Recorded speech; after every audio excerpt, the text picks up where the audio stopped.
Assalamualaikum warahmatullahi wabarakatuh. Baik, pada kesempatan kali ini kami kelompok 7 akan menjelaskan hasil analisis kami, yaitu cerita rakyat Sangkuriang melalui teori Eros dan Thanatos. Perkenalkan, nama saya Noftandira Atakiar. Di sini saya akan membacakan sinopsi dari cerita rakyat Sangkuriang. Sangkuriang merupakan cerita rakyat dari Jawa Barat yang mengisahkan seorang pemuda bernama Sangkuriang yang tanpa sadar jatuh cinta kepada ibunya sendiri, yaitu Dayang Sumbi. Untuk menggagalkan pernikahan tersebut, Dayang Sumbi memberikan syarat membuat danau dan perahu dalam satu malam. Saat usahanya gagal karena tipu daya Dayang Sumbi, Sangkuriang marah dan menendang perahu hingga terbalik yang kemudian dipercaya menjadi asal-usul Gunung Tangkuban Perahu. Slide selanjutnya di sini ada teori Eros. Eros menurut Sigmund Freud dalam Beyond the Pleasure Principle, Eros merupakan naluri kehidupan yang mengikat berbagai elemen keberadaan manusia. Eros bekerja secara fisik melalui seksualitas, secara emosional melalui cinta dan kasih sayang, serta secara mental melalui imajinasi. Naluri ini mendorong manusia untuk membentuk hubungan, menciptakan kesatuan yang lebih besar, dan mempertahankan kehidupan. Freud memandang Eros sebagai kekuatan yang menyatukan manusia dalam berbagai bentuk kehidupan bersama, serta mendorong perkembangan kehidupan ke arah yang lebih kompleks dan berkelanjutan. Slide selanjutnya akan membahas tentang hasil analisis dari kelompok kami, yaitu Eros pada cerita Sangkuriang. Yang pertama, naluri keibuan Dayang Sumbi. Pada bagian cerita, setelah menikah dengan Tumang, Dayang Sumbi melahirkan seorang anak laki-laki bernama Sangkuriang. Meskipun harus menjalani kehidupan yang tidak biasa bersama Tumang yang berwujud anjing itu, Dayang Sumbi tetap menerima kehidupannya dan membesarkan Sangkuriang dengan penuh kasih sayang. Ia memenuhi kebutuhan anaknya, mengajarkan berbagai hal, serta menjaga Sangkuriang hingga tumbuh menjadi pemuda yang kuat. Sesuai janjinya, Dayang Sumbi akhirnya menikahi Tumang. Mereka pun mempunyai anak yang diberi nama Sangkuriang. Dayang Sumbi masih merahasiakan kepada Sangkuriang kecil jika Tumang sebenarnya adalah ayahnya. Seperti kakeknya, Sangkuriang mempunyai kegemaran berburu di hutan. Ia selalu ditemani oleh Tumang ketika berburu. Dah ibu, aku berburu dulu. Analisis cerita ini, peristiwa ini menunjukkan bentuk awal Eros, yaitu naluri seorang ibu untuk melindungi dan mempertahankan kehidupan anaknya. Menurut Freud, Eros tidak hanya berupa cinta romantis, tetapi juga dorongan untuk merawat, melindungi, dan menjaga keberlangsungan hidup. Kasih sayang Dayang Sumbi kepada Sangkuriang mencerminkan ikatan emosional yang kuat. Sejak kecil, Sangkuriang tumbuh dalam lingkungan yang penuh perhatian dan perlindungan sehingga terbentuk hubungan yang harmonis antara ibu dan anak. Slide selanjutnya ada dorongan cinta Sangkuriang kepada Dayang Sumbi. Pada bagian cerita, ketika Dayang Sumbi memberikan syarat agar dibuatkan danau serta perahu dalam satu malam, Sangkuriang menyatakan kesedihannya untuk memenuhi syarat tersebut demi dapat menikahinya. Baiklah, jika kau benar-benar ingin menikahiku, aku punya dua permintaan. Buatkan aku sebuah kapal besar dan sebuah bendungan dalam waktu satu malam. Baiklah, aku akan mewujudkan keinginanmu. Analisis cerita ini, usaha Sangkuriang membuat perahu menunjukkan betapa besar keinginannya untuk menikahi Dayang Sumbi. Meskipun syarat yang diberikan sangat sulit, ia tetap berusaha menyelesaikannya dalam waktu yang telah ditentukan. Ia mengerahkan seluruh kemampuan yang dimilikinya agar syarat tersebut dapat terpenuhi. Jika dikaitkan dengan teori Eros, tindakan yang Sangkuriang menunjukkan adanya dorongan yang berasal dari rasa cinta dan keinginannya untuk bersama dengan Dayang Sumbi. Selain menganalisis tentang Eros dan Thanatos, di sini kelompok kami juga akan sedikit menjelaskan teori Oedipus dalam cerita Sangkuriang. Slide selanjutnya, saya akan menjelaskan analisis Oedipus pada cerita Sangkuriang. Sebelum menganalisis, saya akan membacakan pengertian Oedipus terlebih dahulu.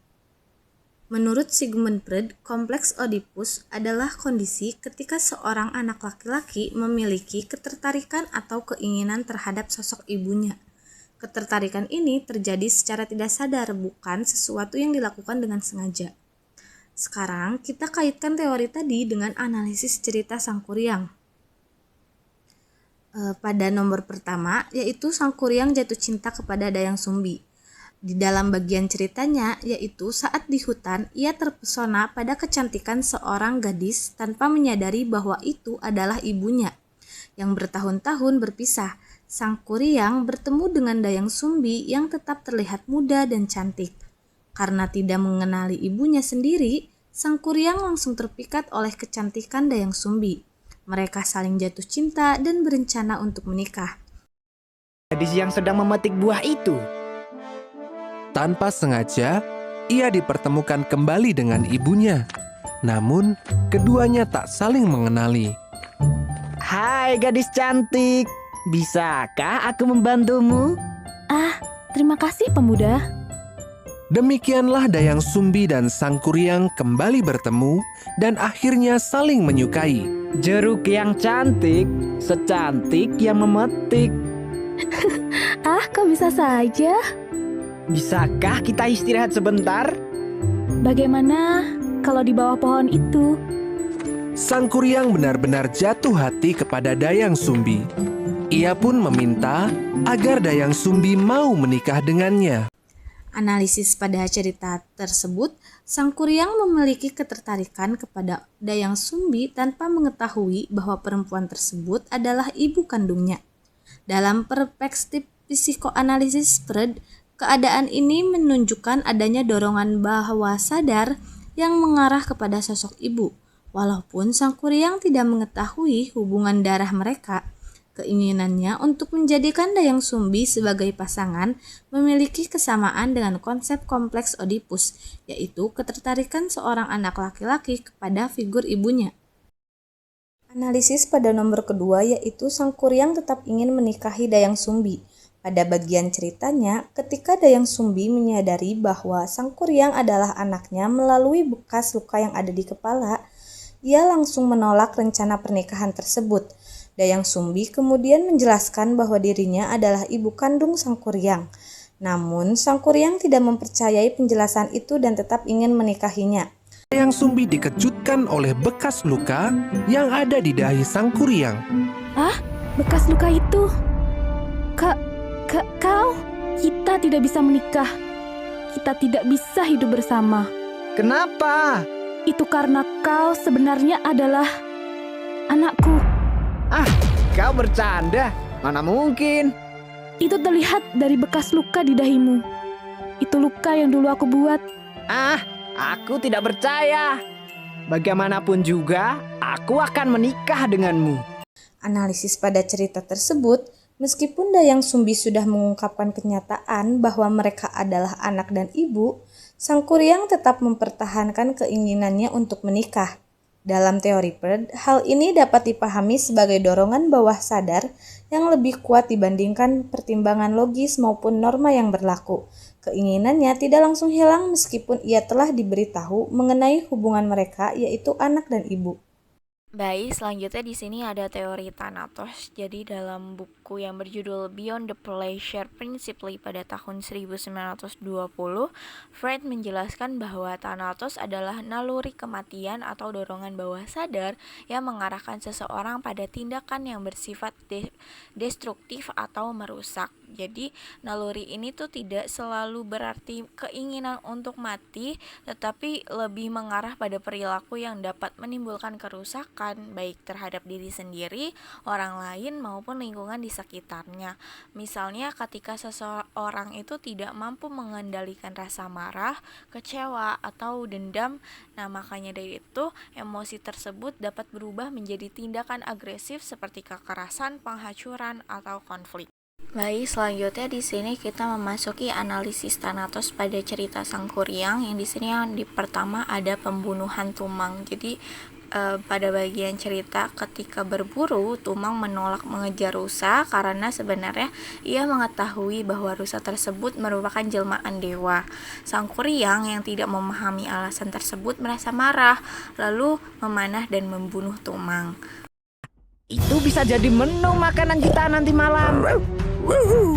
Tumang, cepat kejar babi rusa itu.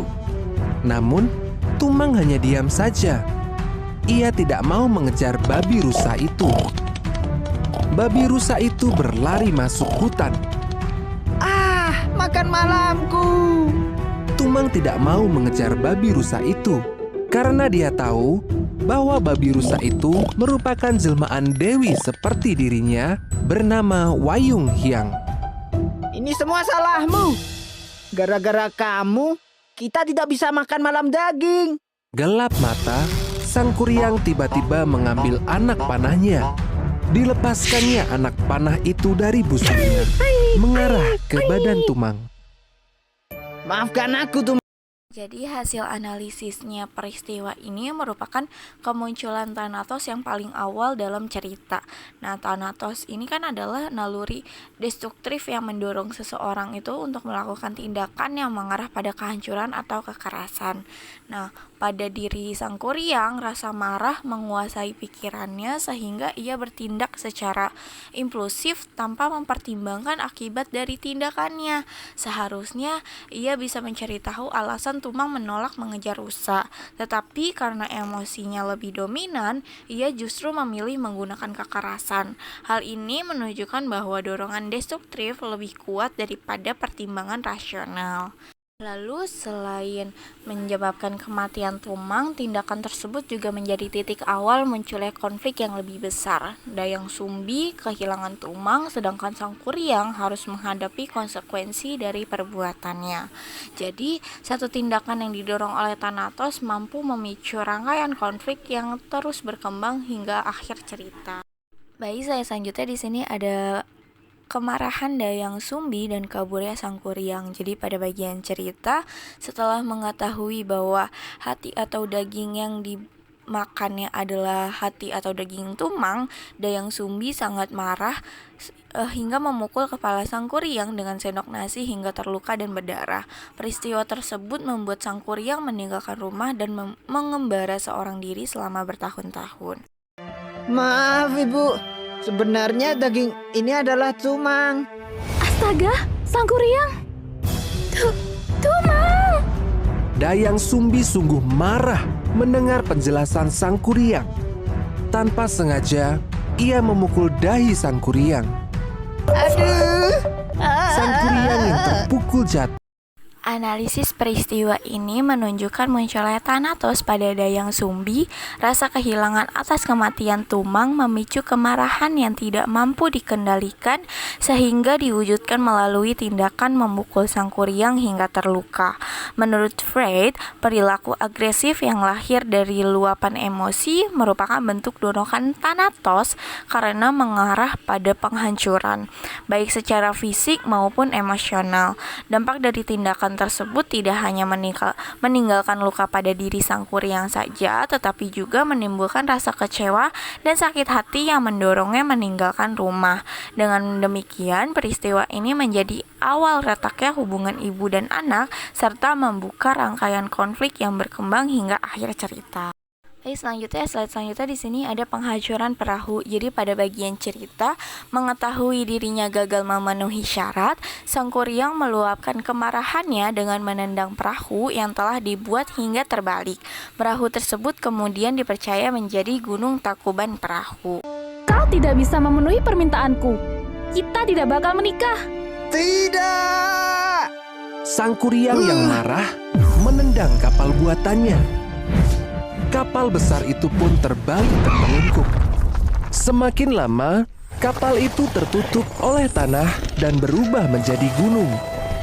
Gunung itu kini dikenal sebagai Gunung Tangkuban Perahu, yang berarti perahu tertelungkup. Jadi hasil analisis pada peristiwa ini adalah perahu yang semula menjadi simbol harapan dan cinta berubah menjadi objek penghancuran. Tindakan menendang perahu memperlihatkan dominasi Thanatos karena Sang Kuryang memilih menghancurkan hasil jerih payahnya sendiri ketika keinginannya tidak tercapai. Dalam teori Freud, perilaku ini tuh menunjukkan bagaimana naluri destruktif dapat mengalahkan naluri kehidupan ketika seseorang itu tidak mampu mengelola rasa kecewa dan kehilangan. Kesimpulan analisis dari cerita Sang Kuryang yaitu, cerita Sang Kuryang menunjukkan bahwa setiap tindakan tokohnya memiliki alasan dan dorongan yang berbeda-beda, mulai dari kasih sayang seorang ibu, rasa cinta, konflik batin, hingga kemarahan yang akhirnya membawa penyesalan dan kehancuran. Melalui pendekatan psikoanalisis Freud, kita dapat memahami bahwa konflik dalam cerita ini tidak hanya terjadi karena keadaan, tetapi juga dipengaruhi oleh dorongan psikologis yang ada dalam diri setiap tokohnya. Itu dia hasil dari analisis kelompok kami. Kurang lebihnya mohon maaf. Wassalamualaikum warahmatullahi wabarakatuh.